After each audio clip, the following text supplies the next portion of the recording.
Cuma dikiaskan dengan salisul baul. Okey. Pertama, salisul baul ni kiaslah benda-benda lain. Dipanggil kencing tirih. Kencing tiris. Yalah sentiasa keluar. Tak tus. Tak lawas tu terbahagi pada dua. Tak sesuai kalau sebut tak lawas.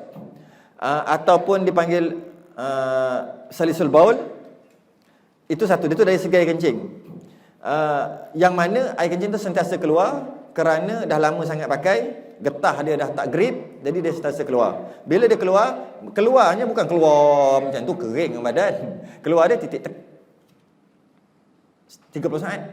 Macam tu. Ataupun yang lebih kuat lagi macam 3-4 saat titik-titik. Oh tu memang teruk lah. Dan biasanya tak macam tu.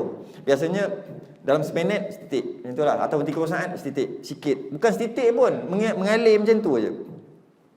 Itu satu. Itu maksud salisul baul. Dan termasuk juga kita kiaskan yang lain,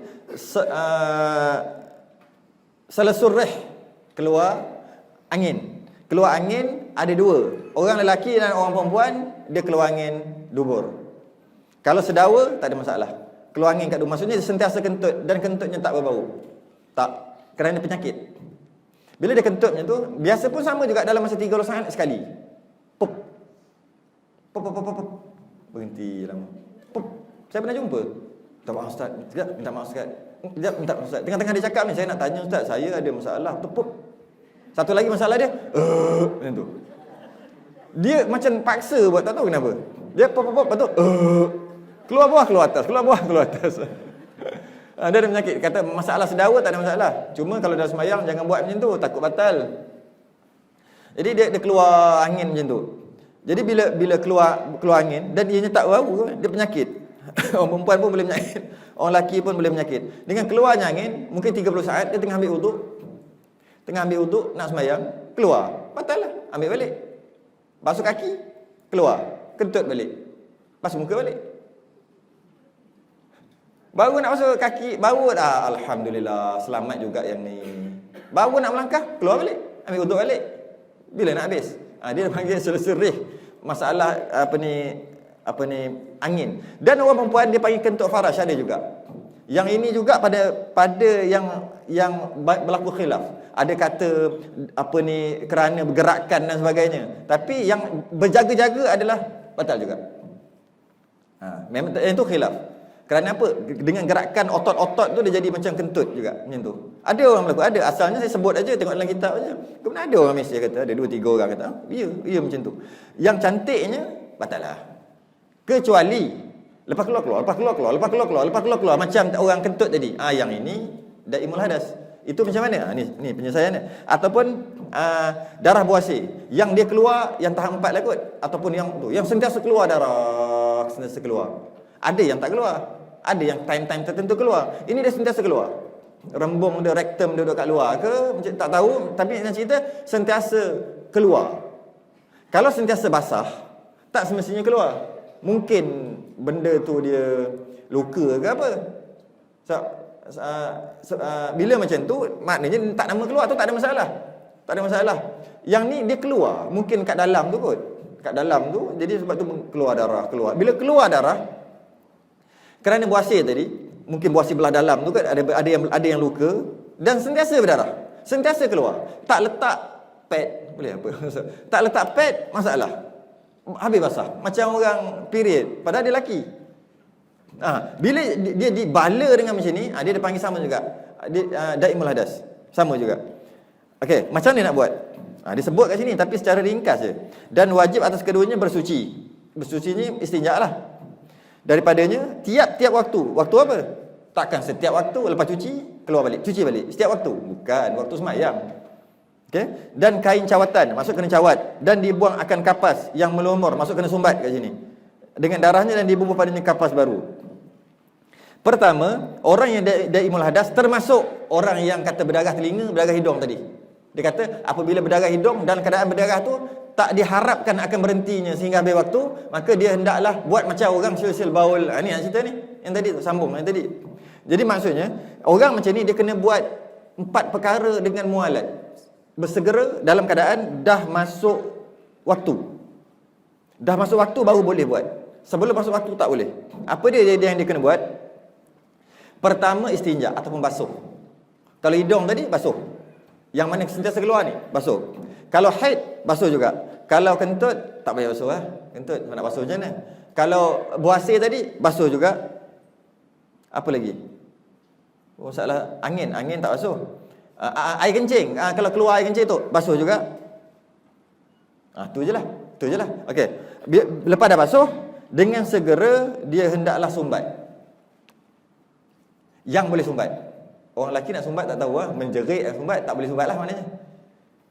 Kalau boleh sumbat, wajib sumbat. Kalau dengan sumbat kesakitan ataupun tak selesa masa semayang tu, duk teringat benda tu aje. Bila nak habis semayang, rasa macam penuh je perut tu. Contohnya lah, dengan sebab sumbat. Tak khusyuk, maka dia panggil masalah tu apa? Maksudnya dia bermasalah. Bila dia bermasalah dengan sumbat, baru boleh tinggal. Dia kena ikut tertib. Dia tak boleh awal-awal lagi tampung dia panggil, tak boleh. Tampung tu maksud letak macam tu je. Tak boleh. Dia mesti ikut turutan. Pertama dia kena tunggu masuk waktu semayang. Yang kedua dia kena istinja, basuh. Walaupun basuh mesti keluar balik. Memanglah, dah namanya daimul hadas.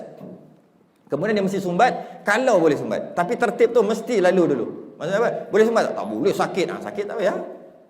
Okey, keluar angin, sumbat sakit. Tak nak bagi keluar angin. Sakit, tak payahlah sumbat.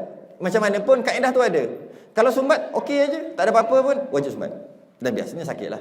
Bila sakit, dan sumbat hanya pada ketika bukan bulan puasa. Ketika bulan puasa sumbat batal puasa. Jadi waktu bulan puasa tak boleh sumbat, tak payah sumbat, sikit.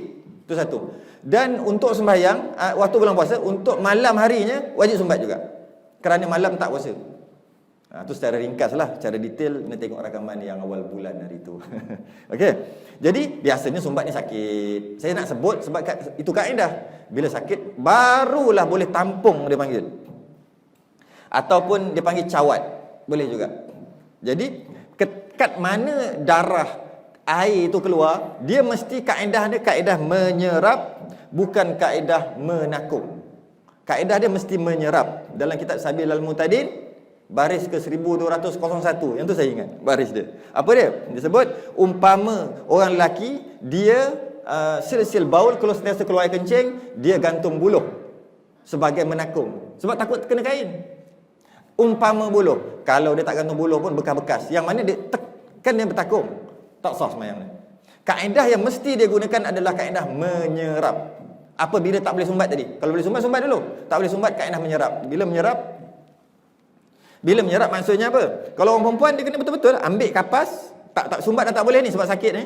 Ambil kapas apa pun, pad ke apa nama pun, pump. Bila macam ni, dia tidak lagi menitik, dia nama menyerap, baru boleh. Okey, orang lelaki pun sama. Kan menitik, dia boleh je gantung, nak gantung tabung uji ke apa, boleh je. Tapi tak boleh. Dia cara apa? Macam mana kaedahnya? Pandai-pandai lah. Ambil kapas, ikat dengan kabel tie. Jangan dengan kabel tie. Kapas, pandai-pandai lah nak buat lah. Pandai-pandai lah. Panjang cerita pula benda tu. Apa ni, dalam keadaan tu, biar dia menyerap.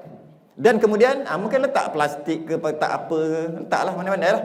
Supaya dia tak keluar pula, tak kena pula baju-baju ataupun kain-kain. Kaedahnya, menyerap bukan menakung. Lepas daripada tu, habis je buat. Pertama, basuh istinja. Kedua, sumbat kalau boleh. Kalau tak boleh, baru kembali ke seterusnya. Apa dia? Dia mesti tampung tadi. Bukan tampung, dia mesti kaedah menyerap tadi. Tak boleh tampung, tapi tak boleh kaedah menakung. Kemudian dia kena cawat ketat-ketat. Maksudnya spender, pakai balik suar dalam. Jangan bagi jatuh. Kemudian ambil wuduk dengan segera. Semua perkara tadi ketika dah masuk waktu. Lepas dia ambil wuduk dengan segera, kalau dia nak semayang, dia kena semayang dengan segera. Kalau dia berhenti makan nasi kejap, batal wuduk dia kena buat daripada A balik. Dia jawab telefon kejap, batal. Kejap, aku nak semayang ni. Kejap, aku baru lepas settle aku ni daimul hadas. Kejap, batal. Dia tak boleh buat. Yang dia boleh, kalau apa sahaja yang berkaitan dengan semayang je boleh. Yang lambat sikit. Kalau nak tangguh tu, apa sahaja yang berkaitan dengan semayang. Nak berjalan pergi ke tempat semayang. Ada kena dengan semayang? Ada, boleh. Walaupun lambat sikit. Nak pakai baju, pakai kain, mestilah. Makan masa? Makan masa. Tak apa lama. Yang tu tak apa. Kalau memakan masa, yang tu tak apa. Nak pakai baju, nak tutup aurat maksudnya. Kemudian apa yang kena mengena lagi ya? Nak cari ikiblat. Manalah tahu, tak tahu kiblat. Nak saya kiblat. Okey, boleh lagi. Walaupun lambat sikit. Tapi jawab telefon walaupun kejap tak boleh. Makan walaupun 2 suap tak boleh. Minum air walaupun seteguk tak boleh. Kecuali sambil-sambil jalan. Itu dia tak ganggu, tak apa.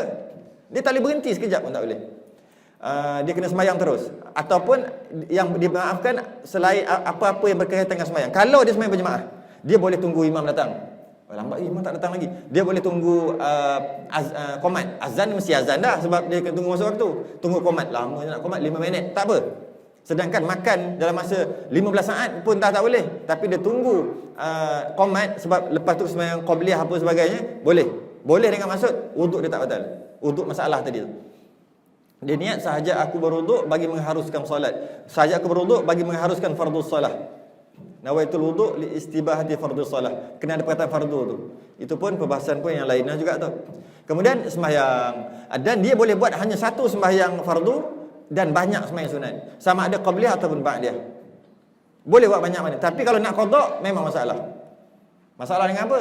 Dia kena buat daripada A balik. Sebab nak qada fardu yang lain. Tapi kalau yang adaan okeylah. Kalau lah masuk jam asar, dia kena buat daripada A balik. Walaupun dia tengok entah macam mana tak keluar lah. Oh, lega lah tak keluar. Dia cek tak keluar. Dia wajib leraikan ikatan, dia panggil. Dia wajib buka, tengok tak ada, wajib pasang balik. Dia tak boleh agak-agak ataupun dia tak boleh tak keluar pun, tak rasa pun, tak basah pun, tak boleh. Dia kena buka, suci lagi. Okey. Ada setitik je. Apa-apalah air kencing ke darah ada setitik, dia wajib tukar semua. Tu disebut kapas tu, bubur kapas baru. Tapi kalau kapas tak ada apa-apa, boleh pakai balik. Dengan syarat dia kena buka. Dia panggil longgarkan ikatan dulu. Pakai balik. Kalau kata tak keluar. Kalau keluar walaupun sikit dia kena tukar balik, dan dia kena sebelum dia tukar tu dia kena istinja daripada awal balik, dan dia kena tunggu masuk waktu. Tak masuk waktu tak boleh. Jadi ini masalah orang yang daimul hadas dia panggil. Orang yang dia ada masalah. Kerana kita disunatkan untuk ambil wuduk. Dah 2:30. Kita disunatkan ambil wuduk sebelum masuk waktu. Itu sunat.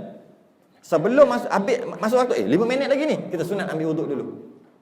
Dengan masuknya waktu kita dah berwuduk, itu sunat. Itu bagi orang yang salim, orang yang sejahtera, orang yang tak ada masalah, dan ianya ada pahala ekstra lagi kerana ambil wuduk sebelum masuk waktu.